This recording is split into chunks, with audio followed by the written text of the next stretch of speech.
Hello students, welcome to BIMT YouTube channel. BBA second year का यानी आपका third semester का सब्जेक्ट है एडवर्टाइजिंग मैनेजमेंट। उसमें हमने अपने प्रीवियस चैप्टर्स में, प्रीवियस लेक्चर्स में हमने काफी कुछ पढ़ा है कि एडवर्टाइजिंग मैनेजमेंट क्या होता है, एडवर्टाइजिंग का मीनिंग क्या होता है, उसका रोल क्या होता है, ऑब्जेक्टिव्स क्या होता है। आज हम सेकेंड यूनिट अपनी कर रहे हैं, तो उसके अंदर हम अपना कम्युनिकेशन का टॉपिक हमारे इसके ऊपर है, इसमें है। तो हमने इसमें इंटीग्रेटेड कम्युनिकेशन मिक्स के बारे में पढ़ा है, कम्युनिकेशन क्या होती है उसके बारे में पढ़ा है, उसका प्रोसेस पढ़ा है। आज हमारा टॉपिक है कम्युनिकेशन मिक्स और उसके क्या क्या कंपोनेंट्स होते हैं। जैसे हमारी टर्म होती है मार्केटिंग मिक्स, वैसे हमारी कम्युनिकेशन मिक्स भी होती है। तो इसके बारे में क्या है, the marketing communication mix sometimes refer to as a promotion mix, कि इसमें हमने कम्युनिकेशन मिक्स में मेन हमारा किस चीज की और मोटिव है हमारा प्रमोशन की ओर। मार्केटिंग मिक्स की अगर बात करें तो हमारे 4 कीज आते हैं, प्रोडक्ट, प्राइस, प्लेस और हमारा डिस्ट्रीब्यूटर या हमारे होते हैं। फिर इसके अंदर हमारा जो हमारा मार्केटिंग कम्युनिकेशन है उसमें हमारा प्रमोशन मिक्स की ओर हम इसे देख सकते हैं। It is a set of 5 tools that business use to communicate with their customers, prospects and stakeholders. It doesn't matter how large or small your organization is or what kind of products or services you sell. Utilizing an product or effective marketing communication can help you increase your revenue. कि जो भी आपकी strategy होगी communication mix की, जितना effective आपका communication mix होगा उतनी ही आपकी इफेक्टिव सेल्स होगी। फिर हमारे एलिमेंट्स कौन कौन से हैं? मेन तो अगर हम 5 लें तो उसके अंदर हमारे आएंगे advertising, public relation, sale promotion, personal selling और डायरेक्ट मार्केटिंग। ये हमारे 5 मेन होते हैं, लेकिन इसमें 6 भी हमने ऐड किया है, that is promotion.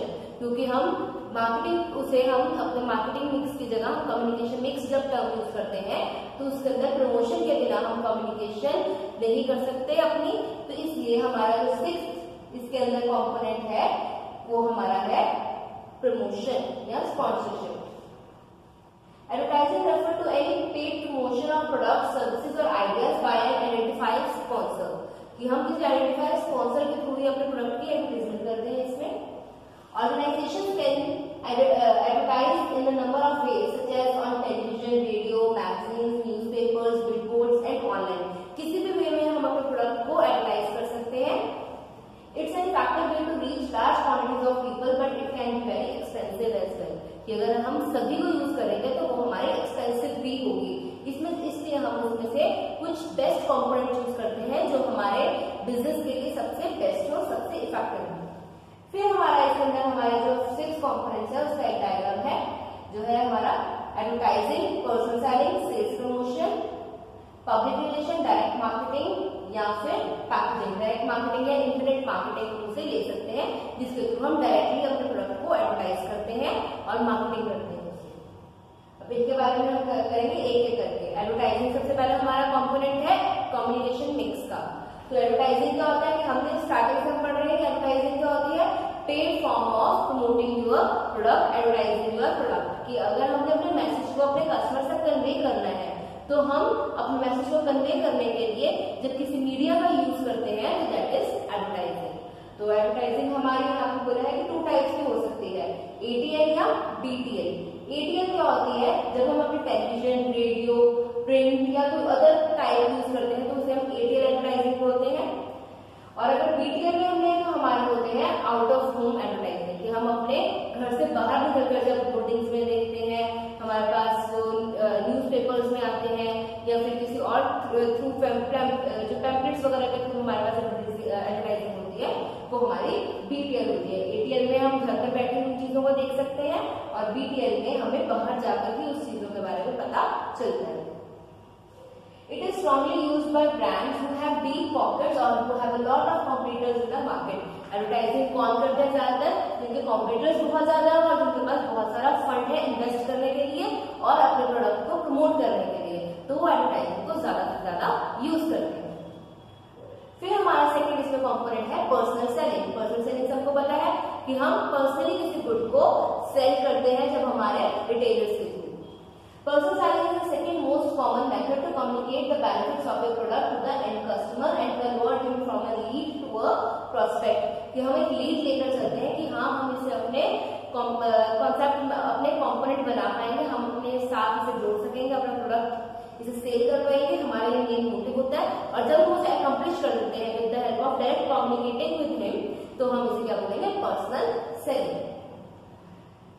This is the reason that many top companies have even small businesses nowadays are focused on personal selling. Personal selling एक ऐसा मीडियम है जिसके थ्रू हम अपने प्रोडक्ट को वर्ड ऑफ माउथ के थ्रू प्रमोट करते हैं, उसे एडवर्टाइज करते हैं, लोगों को बताते हैं कि हाँ ये प्रोडक्ट भी अच्छा है, आप ये वाला प्रोडक्ट भी यूज कीजिए।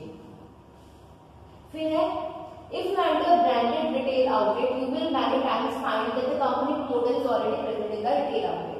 यहाँ पे एक एग्जाम्पल देनी है, जब भी आप किसी शोरूम में जाते हैं, फॉर एग्जाम्पल आप कोई मोबाइल फोन लेने गए हो, कोई टीवी लेने गए हो, कोई रेफ्रिजरेटर लेने गए हो, किसी रिटेल आउटलेट पे, किसी पर्टिकुलर ब्रांड के नहीं, किसी रिटेलर की शॉप पे गए हो आप, तो वहां पर आपको देखेंगे कि अलग अलग ब्रांड्स के उन्होंने अपने अलग अलग सेल्स पर्सन अपॉइंट किए हुए हैं।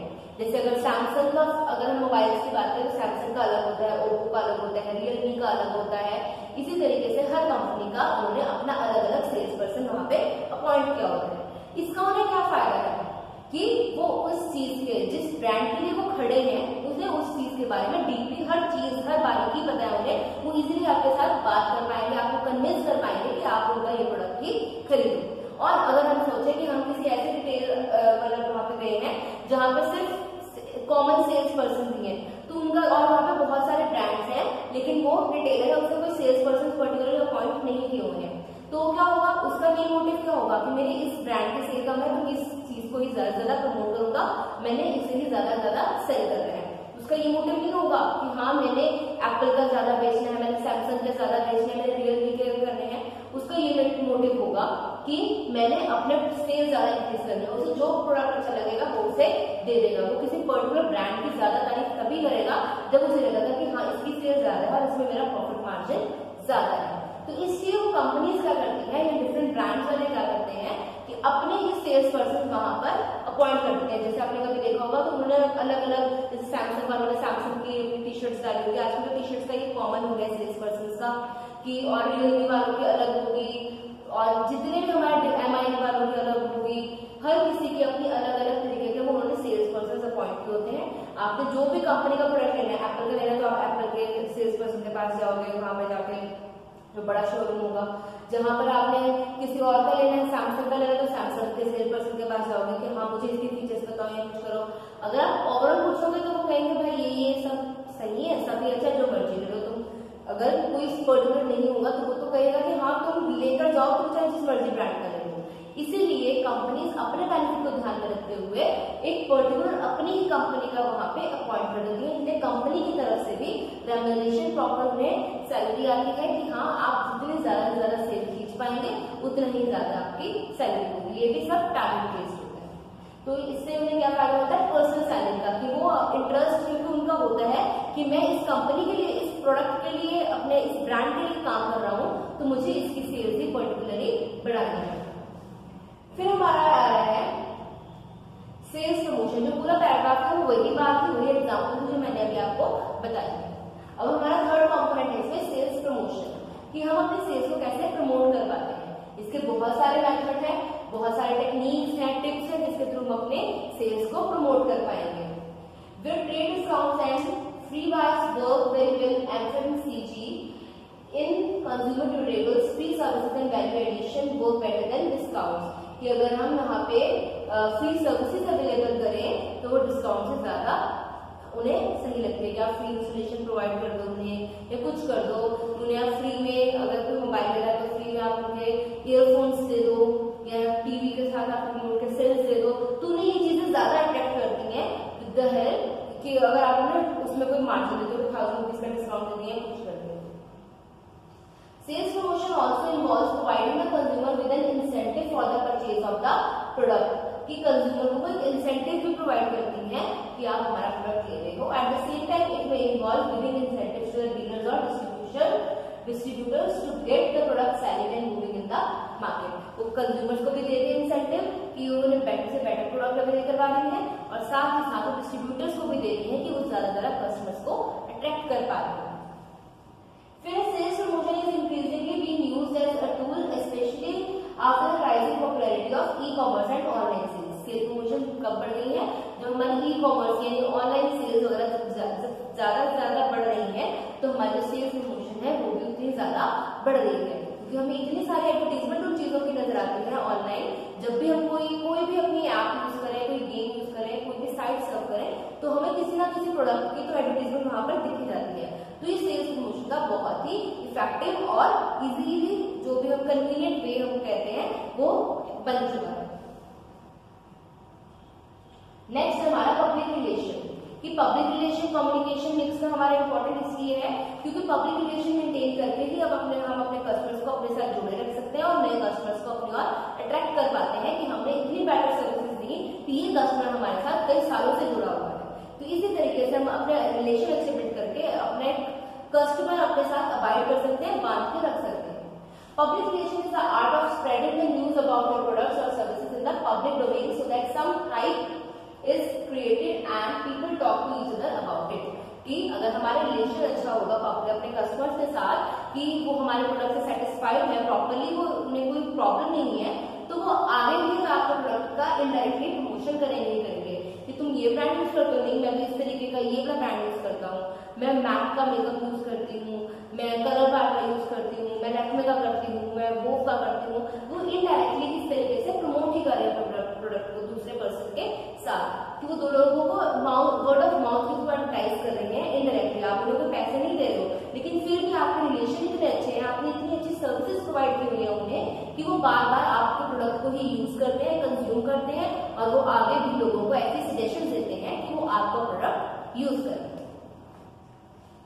One of the most commonly observed public relation exercise is when there is some news related to a movie or related to a product which is published in the newspaper just before the movie is supposed to be released or the product is supposed to be launched। कि हम पहले से ही public relation हमारे जैसे for example आप कोई भी movie देखने जाते हो तो उससे पहले ट्रेलर शो हो जाते हैं। हर मूवी का से पहले सेम ट्रेलर शो नहीं होते हैं, उन्हीं मूवीज के ट्रेलर शो होते हैं जिन डायरेक्टर्स के साथ, जिन स्पॉन्सर्स के साथ उनके लिंक अच्छे होते हैं। तो इसी तरीके से अगर उनके रिलेशन अच्छे ना हो तो वो ऐसा एडवर्टाइज नहीं करेंगे, पहले से ही फिल्म के लॉन्च से पहले ही उसे एडवर्टाइज नहीं करेंगे।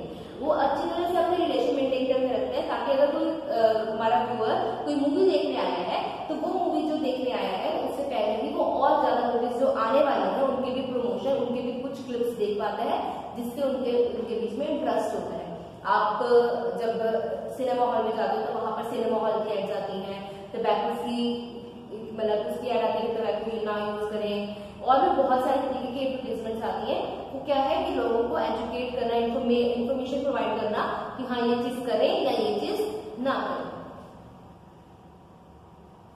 फिर हमारा इसके अंदर नेक्स्ट है हमारा डायरेक्ट मार्केटिंग और इंटरनेट मार्केटिंग। इसमें डायरेक्ट मार्केटिंग और इंटरनेट मार्केटिंग में हमारी ऑनलाइन सेलिंग, ऑनलाइन मार्केटिंग, ये सारी चीजें ही इसमें इंक्लूड हो रही है। इसमें क्या है, last few years digital marketing was giving tough competition to television advertising as well as newspaper advertising। कि जो पहले हमारे टीवी पे या न्यूज़पेपर पे भी एडवर्टाइजमेंट आती थी, एडवर्टाइजमेंट का प्रॉपर एक कॉलम होता था, उसे जो पूरी टक्कर दे रही है वो हमारी है डिजिटल एडवर्टाइजिंग। उसमें क्या होगा कि हम ऑनलाइन एडवर्टाइजिंग देख रहे हैं, हम कोई फोन यूज कर रहे हैं, उसके बारे में जब भी हम कोई चीज उसमें खोलते हैं, कोई भी ऐप खोलते हैं, या आपकी डेली रूटीन की बात है, आप कुछ भी आप गेम ही चाहे यूज कर रहे हो, उसके में भी अगर आपको एक्स्ट्रा लाइफ चाहिए तो आपको कोई ना कोई प्रमोशन देखनी पड़ेगी, चाहे वो किसी गेम की एडवर्टाइजमेंट देखना हो आपको, चाहे किसी प्रोडक्ट का देखना हो, चाहे किसी सर्विस का देखना हो। अगर आपको देखते हो तो आपको एक्स्ट्रा लाइफ मिल जाती है, एक्स्ट्रा कॉइन्स मिल जाते हैं। इसी तरीके से डिफरेंट आप यूट्यूब चैनल पे जाते हो, उसमें भी एडवर्टाइजमेंट के बीच में लिंक्स होते हैं कि इतनी वीडियो चली उसके बाद फिर एडवर्टाइजमेंट आ गई, इतनी चली फिर एडवर्टाइजमेंट आ गई। कुछ होती है तो आप स्किप कर सकते हो, कुछ नहीं कर सकते हो। तो इसका उनका मेन मोटिव क्या है कि वो मार्केटिंग ही कर रहे हैं, अपने प्रोडक्ट के बारे में दूसरों को बता ही रहे हैं। ठीक है। The benefit of digital advertising is that even small business can get involved and it is not as costly as television advertising। क्योंकि टेलीविजन या न्यूज़पेपर पर एडवर्टाइजिंग होती है वो बहुत ही कॉस्टली होती है, बहुत ही उसमें पैसे खर्च होते हैं। लेकिन जब हम ऑनलाइन एडवर्टाइजिंग करते हैं, हमें क्या, नॉर्मल पर्सन भी अपनी एडवर्टाइजिंग कर सकता है। आपने कोई नई शॉप खोली है, उसके बारे में फेसबुक पे, इंस्टा पे, ट्विटर पे, कोई भी हमारी सोशल मीडिया की ऐप है उस पर डालकर अपने प्रोडक्ट को एडवर्टाइज कर सकते हो, प्रमोट कर सकते हो। आपने कोई नई अपना कोचिंग सेंटर खोला है, आपने नया हॉस्पिटल खोला है, आपने नया बुटीक खोला है, कुछ भी आपने कोई नई चीज अपने बारे में की है, कोई अचीवमेंट की है, अपने कॉलेज के बारे में करना है प्रमोट, अपने स्कूल के बारे में करना है, अपने फ्रेंड्स के कोई बिजनेस है, कोई बेकरी का बिजनेस है, तो ये सबसे इजीएस्ट वे है, सबसे चीपेस्ट वे है। बस आपको अपना डाटा यूज करना है और उसे पोस्ट करना है। जब आप पोस्ट करेंगे तो वो automatically large number of audience के पास पहुंच जाएगा। जितने टैग करते लोग उनके फ्रेंड्स के पास तक पहुंच जाएगा। तो एक बहुत लार्ज ऑडियंस कवर हो जाती है इसके अंदर हमारे इंटरनेट मार्केटिंग में। सबसे चीपेस्ट वे है और सबसे इजीएस्ट वे है। बस आपको जो भी अपने प्रोडक्ट को एडवर्टाइज करना है वो आप डिजिटली उसे एडवर्टाइज कर देते हो। आपको न्यूज़पेपर में आर्टिकल देने की जरूरत नहीं है, आपको टीवी पर टेलीकास्ट करवाने की जरूरत नहीं है। आप सीधा अपने खुद ही अपने आप से भी उसे एडवर्टाइज कर सकते हो। अब अकेले स्मॉल बिजनेस नहीं, टॉप ब्रांड भी डिजिटल मार्केटिंग का हिस्सा बन रहे हैं। क्यों? क्योंकि उन्हें भी अगर उन्हें उतनी ज्यादा कॉस्ट पड़ेगी, ब्रांड का नेम तो बढ़ गया। अब जो प्रोडक्ट है वो ब्रांड के नेम से ही बिकता है। टी शर्ट आपको 100 रुपए की मिल जाएगी, 500 की मिल जाएगी और 15,000 की मिल जाएगी, 1000 की मिल जाएगी। कोई भी आपको प्रोडक्ट है किसी भी तरीके का है, आप नॉर्मल यूनिफॉर्म लेने जाओ, आप साड़ी लेने जाओ, आप कोई भी क्लोथ लेने जाओ, कोई भी जीन्स लेने जाओ, आपको हर रेंज में मिल जाएगी। फर्क किस चीज का पड़ता है? ब्रांड का, लोकल है या कोई बढ़िया कोई बहुत ही फेमस ब्रांड है। जितना फेमस होता जाएगा उतना ही उसका प्राइस बढ़ता जाएगा। तो उससे क्या होगा? उन्हें जब इतना प्रॉफिट ऑलरेडी मिल रहा है, अगर उन्हें और पैसे मिल रहे हैं, इतने सस्ते में उनका काम हो रहा है कि वो अपना साथ साथ बदल कर रहे हैं, साथ में भी फ्री ऑफ कॉस्ट उनका वो चल हो गया, तो उन्हें और ज्यादा प्रमोशन मिल जाएगी अपने प्रोडक्ट की। जिससे टॉप बिजनेस है वो भी डिजिटल एडवर्टाइजिंग को, डिजिटल मार्केटिंग को यूज कर रहे हैं। The key intention of digital marketing is the personal contact that brand makes with the consumer. Your email box, your Facebook wall, your Twitter feed are your private space, and via social marketing, brands can enter this private space and make a connection. कि आपकी private space में आसानी से enter हो जाते हैं। आप Facebook खोलते हैं, वहां पर डिफरेंट प्रोडक्ट्स के एडवर्टाइजमेंट्स आ जाते हैं। तो इसी तरीके से आप डिफरेंट जो भी अपने सोशल मीडिया के साइट पे जाते हैं, वहां पे आप इजीली डिजिटली जो भी मार्केटिंग हुई होती है प्रोडक्ट्स की, आप इजीली उन्हें देख सकते हैं। और हमारा इसका लास्ट कंपोनेंट है कम्युनिकेशन मिक्स का लास्ट कंपोनेंट है हमारा पैकेजिंग। पैकेजिंग मीन्स हमने उन्हें कैसे किस तरह प्रोडक्ट को पैक किया है, किस तरीके की उसकी पैकिंग है। Although packaging is supposed to be a part of the marketing mix and not of the communication mix, lately due to competition and the increasing rivalry between businesses, even packaging is considered as an important medium of communicating with your consumers। कि आप अपने customers के साथ packaging के through भी ज्यादा से ज्यादा कम्युनिकेट कर पाते हो। अगर आपकी पैकेजिंग अट्रैक्टिव है तो लोग आपके प्रोडक्ट को खरीदते हैं, अगर नहीं है तो इवन अगर छोटे बच्चों को क्या होता है, अगर छोटा बच्चा कोई चीज खरीदने गया है वो रैपर्स देखता है। अगर टॉफी खरीदने गया है उसे टेस्ट का इतना नहीं पता होता, लेकिन उसे जो रैपर्स किसी चीज की पैकेजिंग को सबसे अट्रैक्टिव लगती है वो कहता है कि मुझे ये चाहिए, चाहे उसने कभी वो खाया हो चाहे नहीं खाया हो, चाहे उसके फैमिली में किसी ने खाया हो या नहीं खाया हो, उसे जो चीज अट्रैक्ट करती है पैकेजिंग की वही इसी चीज की डिमांड करती है। इसी तरीके से तो पैकेजिंग में कम्युनिकेशन मिक्स का एक बहुत ही इंपॉर्टेंट टूल बन गया है। The packaging of the product is the last point of sales for the company. Packet अगर आपने पैकेजिंग कर दी तो आपको ये लास्ट उसका है स्टेप, उसके बाद तो प्रोडक्ट मार्केट में जाएगा सेल होने के लिए, क्योंकि जो जो फीचर्स उसमें ऐड हो रहे थे, जो भी काम हो रहा था वो सब हो चुका है। पैकेट आपने बंद कर दिया, पैकेजिंग हो गई, प्रॉपर्ली लेबलिंग हो गई उसकी, तो यानी प्रोडक्ट बिल्कुल तैयार है मार्केट में जाने के लिए। When the consumer is standing in the retail aisle, he or she has a plethora of products in front of them to choose from. Many times the decision is made looking at the overall packaging of the product as well as the information written on the product. कि बहुत बार हम क्या देखते हैं, उसकी packaging देखते हैं, उसके ऊपर क्या क्या चीजें उसके ऊपर लिखी हुई है वो सब चीजें पढ़ते हैं, तो भी हम अपना डिसीजन लेते हैं प्रॉपर्ली उसकी ओवरऑल पैकिंग देखकर। हम किसी गिफ्ट शॉप में जाते हैं, हम क्या देखते हैं, प्रोडक्ट कैसा है। हम कोई चीज खरीदने जाते हैं तो हम क्या देखते हैं, इसकी पैकेजिंग कैसी है, कि अगर हम किसी को गिफ्ट देंगे तो ये कैसा लगेगा उससे। तो इसी तरीके से पैकेजिंग का भी कम्युनिकेशन मिक्स में एक इम्पॉर्टेंट रोल है, एक बहुत ही इंपॉर्टेंट कॉम्पोनेंट है। पहले अर्लियर सिर्फ 5 कॉम्पोनेंट से गिने जाते थे जो हमने पहले 5 किए, लेकिन आजकल पैकेजिंग भी कम्युनिकेशन मिक्स का एक इम्पॉर्टेंट हिस्सा बन गया है। तो हमारे मेन कॉम्पोनेंट्स है कम्युनिकेशन मिक्स के। आज के लिए हम बस इतना ही कॉन्सेप्ट करेंगे, अगला कॉन्सेप्ट हम अपने अगले लेक्चर में करेंगे। अगर आपको किसी भी कॉम्पोनेंट में कोई भी प्रॉब्लम हो तो आप उसके बारे में कमेंट बॉक्स में जरूर लिखो, और अगर आपने पुरानी वीडियोस अभी नहीं देखी है तो उन्हें भी देखो और अपने क्वेरीज जरूर उसी वीडियो के कमेंट बॉक्स में जाकर पूछो। तो आपके नोट्स भी साथ में अटैच कर दिए गए हैं, तो आप वहां से इजीली उसे पढ़ सकते हो। Thank you, have a nice day.